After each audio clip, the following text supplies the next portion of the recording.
अगले चुनाव में दर्शक दिशा में दिखेंगे। कब तक टुकड़ों में सोचते रहोगे?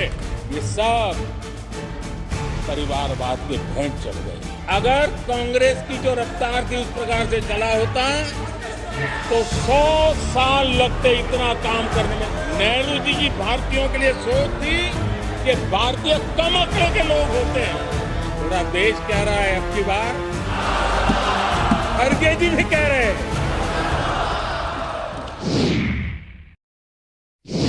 मैं विशेष रूप से विपक्ष ने जो संकल्प लिया है उसकी सराहना करता हूं। उनके भाषण के एक एक बात से मेरा और देश का विश्वास पक्का हो गया है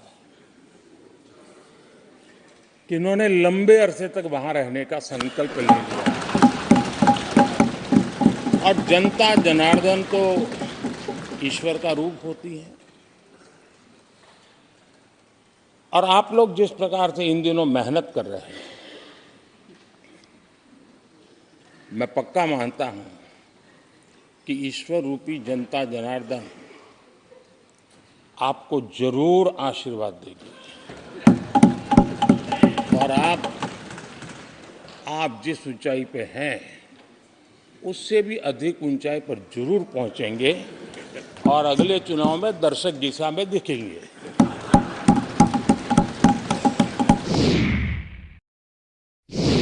देश के हमारे गरीब भाई बहन और देश के हमारे किसान, हमारे मछुआरे, हमारे पशुपालक, उनकी चर्चा की है। इनके सशक्तिकरण के माध्यम से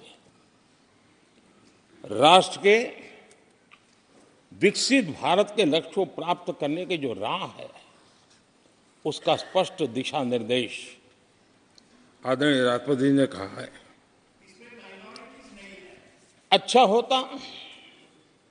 हो सकता है आपके यहाँ फिशरमैन माइनॉरिटी के ना हो सकता है आपके यहाँ पशुपालक माइनॉरिटी के ना हो सकता है किसान आपके यहाँ माइनॉरिटी के ना हो सकता है महिलाएं आपके यहाँ माइनॉरिटी में ना हो सकता है कि आपके यहाँ युवा में माइनॉरिटी। क्या हो गया है दादा? क्या देश के युवा जी की बात होती है? समाज के सब वर्ग नहीं होते हैं? क्या देश की नारी की बात होती है? देश की सभी नारी नहीं होती है? कब तक टुकड़ों में सोचते रहोगे? कब तक समाज को बांटते रहोगे? सब सीमा करो। बहुत तोड़ा देश को। आदरणीय अध्यक्ष जी, आज विपक्ष की जो हालत होगी ना, इसकी सबसे दोषी कांग्रेस पार्टी है।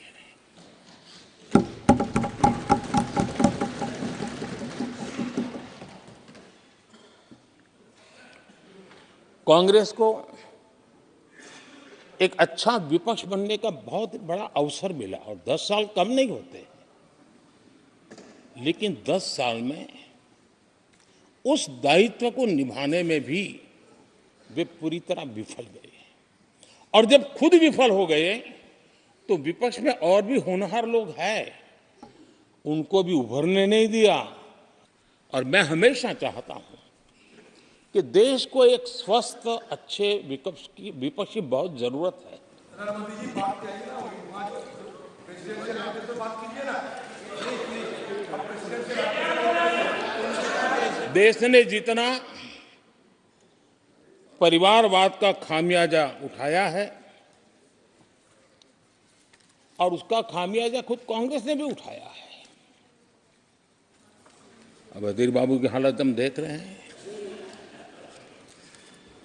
वरना ये समय था संसद में रहने का, लेकिन परिवारवाद की सेवा तो करनी ही पड़ती है।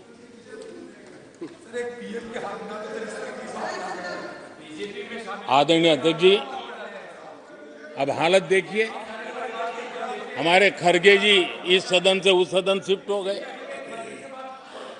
और गुलाम नबी जी तो पार्टी से ही शिफ्ट कर गए। ये सब परिवारवाद के भेंट चढ़ गए। एक ही प्रोडक्ट बार बार लॉन्च करने के चक्कर में कांग्रेस की दुकान ताला लगने की नौबत आ गई है।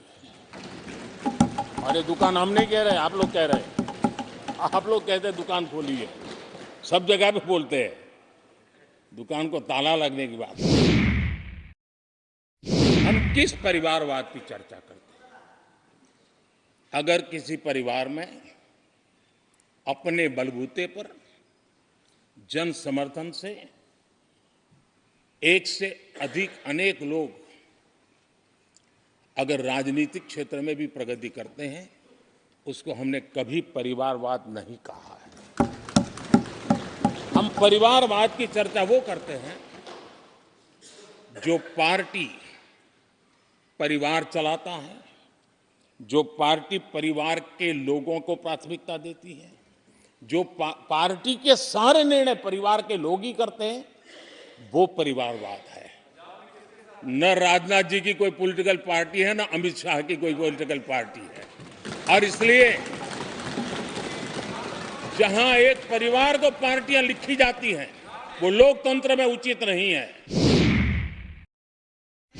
आदरणीय अध्यक्ष जी, हमने गरीबों के लिए 4 करोड़ घर बनाए,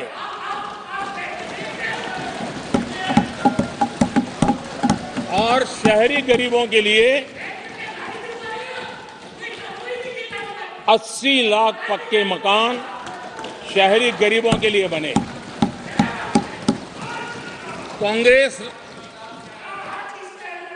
अगर कांग्रेस की रफ्तार से घर बने होते तो क्या हुआ होता, मैं इसका हिसाब लगाता हूं। अगर कांग्रेस की जो रफ्तार थी उस प्रकार से चला होता तो 100 साल लगते, इतना काम करने में 100 साल लगते, 5 पीढ़ियां गुजर जाती।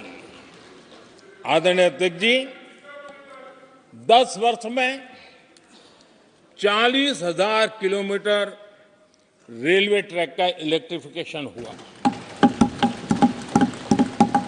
अगर कांग्रेस की रफ्तार से देश चलता, इस काम को करने में 80 साल लग जाते। एक प्रकार से 4 पीढ़ियां गुजर जाती। आदरणीय अध्यक्ष जी, हमने 17 करोड़ अधिक गैस कनेक्शन दिए। ये मैं 10 साल का हिसाब दे रहा हूं। अगर कांग्रेस की चाल से चलते तो ये कनेक्शन देने में और 60 साल लग जाते। 3 पीढ़ियां धुएं में खाना पकाते पकाते गुजर जाती। आदरणीय अध्यक्ष जी, देश के नागरिकों के लिए कैसा सोचते थे,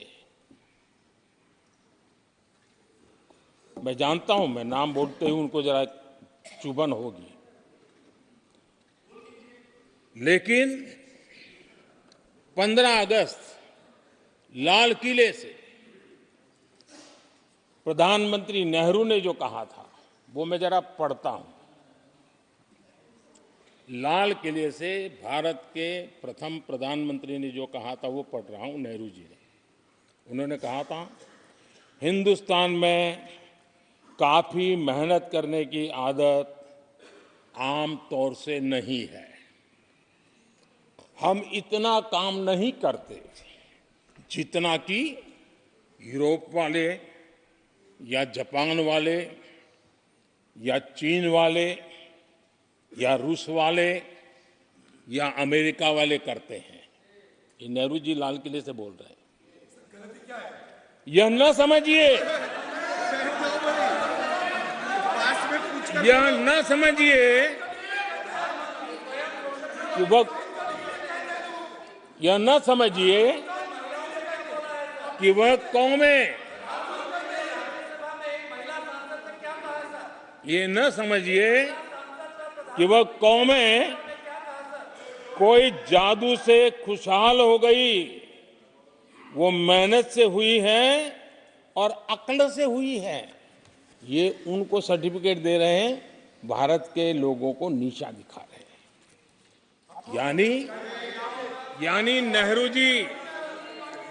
नेहरू जी की भारतीयों के प्रति सोच थी कि भारतीय आलसी है। नेहरू जी की भारतीयों के लिए सोच थी कि भारतीय कम अक्ल के लोग होते हैं। आदरणीय अध्यक्ष जी, भगवान राम न सिर्फ अपने घर लौटे बल्कि एक ऐसे मंदिर का निर्माण हुआ जो भारत की महान सांस्कृतिक परंपरा को नई ऊर्जा देता रहेगा। और अब की बार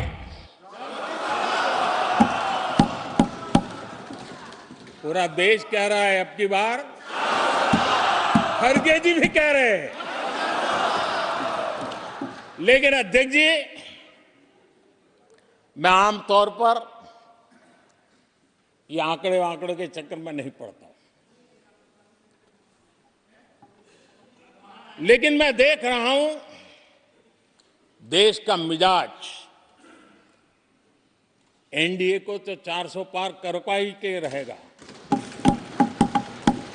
लेकिन भारतीय जनता पार्टी को 370 सीट अवश्य देगा। हमारे देश में बेटियों के संबंध में जो पहले सोच थी, समाज के घर में घुस गई थी, दिमाग में भी घुस गई थी, आज वो सोच कितनी तेजी से बदल रही है। थोड़ा सा बारीकी से देखेंगे तो हमें पता चलेगा कितना बड़ा सुखद बदलाव आ रहा है।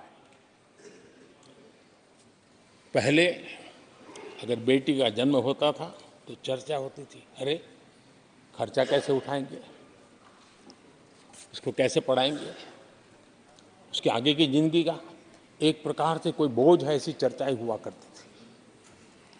आज बेटी पैदा होती है तो पूछा जाता है, अरे सुकन्या समृद्धि अकाउंट खुला कि नहीं खुला। बदलाव। आदरणीय जी, पहले सवाल होता था प्रेग्नेंट होने पर नौकरी नहीं कर पाओगे। पहले ये बात होती थी प्रेग्नेंट होने पर नौकरी नहीं कर पाओगे। आज कहा जाता है 26 हफ्ते की पेड लीव और बाद में भी अगर चाहिए तो मिलेगी। ये बदलाव होता है। पहले समाज में सवाल होते थे कि महिला होकर नौकरी क्यों करना चाहती हो, क्या पति की सैलरी कम पड़ रही, ऐसे सवाल होते थे। आज लोग पूछ रहे हैं, मैडम आपका जो स्टार्टअप है ना बहुत प्रगति कर रहा है, क्या मुझे नौकरी मिलेगी। ये बदल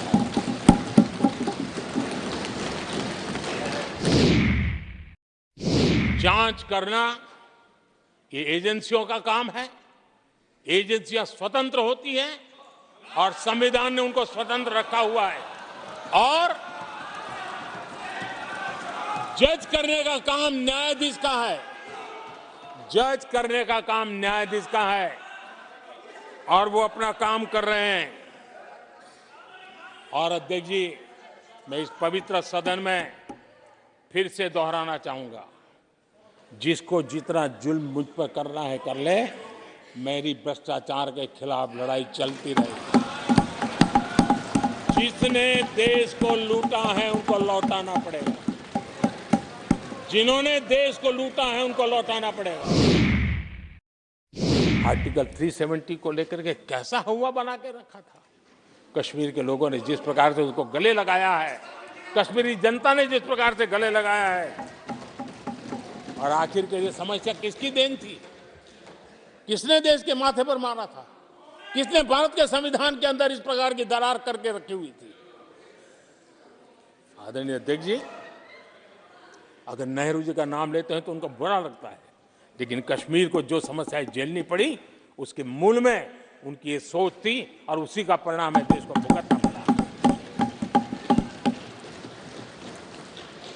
जम्मू कश्मीर के लोगों को, देश के लोगों को नेहरू जी की गलतियों का बहुत बड़ी कीमत चुकानी पड़ी है। मैं आपका साथ मांग रहा हूं, मां भारती के कल्याण के लिए साथ मांग रहा हूं। मैं विश्व के अंदर जो अवसर आया है उस अवसर को बुलाने के लिए आपका साथ मांगता हूं। मैं आपका सहयोग चाहता हूं 140 करोड़ देशवासियों की जिंदगी को और समृद्ध बनाने के लिए और सुखी बनाने के लिए।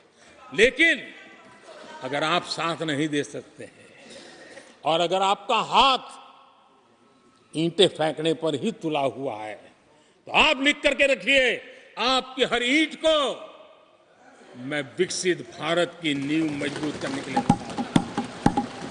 आपके हर पत्थर को मैं विकसित भारत के जो सपनों को लेकर के हम चले उसकी नींव मजबूत करने के लिए मैं लगाऊंगा और देश को हम उस समृद्धि की ओर लेके जाएंगे।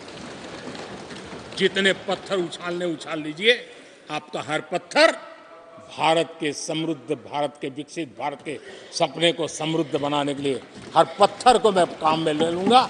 ये भी मैं आपको विश्वास दिलाता हूं।